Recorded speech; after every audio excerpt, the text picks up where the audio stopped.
अहम कदम है। इस बजट में मिडिल क्लास से लेकर के श्रमिकों तक, किसान उन्नति से लेकर कारोबारियों की प्रगति तक, इनकम टैक्स रिलीफ से लेकर इंफ्रास्ट्रक्चर तक, मैन्युफैक्चरिंग से लेकर एमएसएमई सेक्टर तक, हाउसिंग से लेकर हेल्थ केयर तक, इकोनॉमी को नई गति से लेकर न्यू इंडिया के निर्माण तक सबका ध्यान इस बजट में रखा गया है। साथियों, हमारी सरकार की योजनाओं ने देश के हर व्यक्ति के जीवन पर सकारात्मक प्रभाव डाला है। आयुष्मान भारत योजना का लाभ 50 करोड़ गरीबों को मिलना सुनिश्चित हुआ है। प्रधानमंत्री जीवन ज्योति योजना और सुरक्षा बीमा योजना का लाभ 21 करोड़ गरीबों को मिल रहा है। स्वच्छ भारत मिशन का लाभ 9 करोड़ से ज्यादा परिवारों को हुआ है। उज्ज्वला योजना के तहत 6 करोड़ से ज्यादा परिवारों को मुफ्त गैस कनेक्शन मिला है। प्रधानमंत्री आवास योजना की वजह से 1.5 करोड़ परिवारों को उनके अपने पक्के घर मिले हैं। अब इस बजट में 12 करोड़ से ज्यादा किसानों को,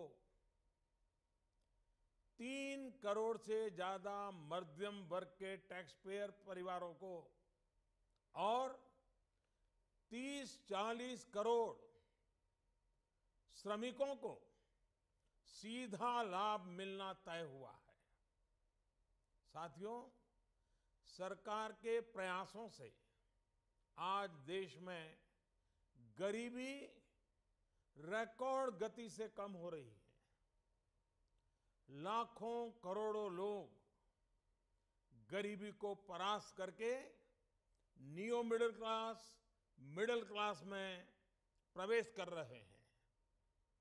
देश का ये बहुत बड़ा वर्ग आज अपने सपने साकार करने में और साथ साथ देश के विकास को गति देने में जुटा हुआ है। ऐसे समय में इस बढ़ते मिडिल क्लास की आशा आकांक्षाओं को कुछ कर दिखाने के जज्बे को हौसला मिले, उसको सपोर्ट मिले, इसके लिए सरकार ने अपनी प्रतिबद्धता दिखाई है। मैं देश के middle class, salaried middle class को इनकम टैक्स दरों में मिली छूट के लिए बहुत बहुत बधाई देता हूं। ये मध्यम वर्ग और उच्च मध्यम वर्ग की उदारता ही है, उनकी ईमानदारी ही है, कानून को मानकर चलने की उनकी प्रतिबद्धता ही है, जिसकी वजह से देश को टैक्स मिलता है, देश की योजनाएं बनती हैं, गरीब का कल्याण होता है। बरसों से ये मांग रही है कि 5 लाख रुपए तक की आय को इनकम टैक्स से मुक्त घोषित किया जाए। इतने वर्षों से की जा रही इस मांग को पूरा करने का काम हमारी सरकार ने किया है। साथियों, किसानों के लिए समय समय पर अलग अलग योजनाएं अलग अलग सरकारों ने बनाई हैं, लेकिन ऊपरी सतह के 2-3 करोड़ किसानों से ज्यादा किसान इन योजनाओं के दायरे में आए ही नहीं। अब प्रधानमंत्री किसान सम्मान निधि, यानी जिसे पीएम किसान योजना कहा जा रहा है, उसका लाभ 12 करोड़ से ज्यादा उन किसानों को मिलेगा जिनके पास 5 एकड़ से या 5 एकड़ से कम भूमि है। एक प्रकार से आजादी के बाद देश के इतिहास में किसानों के लिए बनी ये सबसे बड़ी योजना है। हमारी सरकार किसानों के लिए एक के बाद एक ठोस कदम उठा रही है। पशुपालन, गौ संवर्धन, मछली पालन जैसे ग्रामीण जीवन और कृषि जीवन से जुड़े अहम क्षेत्रों का भी इस बजट में विशेष ध्यान रखा गया है। राष्ट्रीय कामधेनु आयोग और मछली पालन का अलग डिपार्टमेंट करोड़ों किसानों को अपनी आजीविका बढ़ाने में मदद करेगा, मछुआरों की मदद करेगा। हमारा ये पूरा प्रयास है कि किसान को सशक्त करके उसे वो साधन दें, संसाधन दें, जिससे वो अपनी आय दोगुनी कर सके। आज के निर्णयों से इस मिशन को और तेजी मिलेगी। साथियों, आज भारत में अनेक क्षेत्रों में विकास हो रहा है।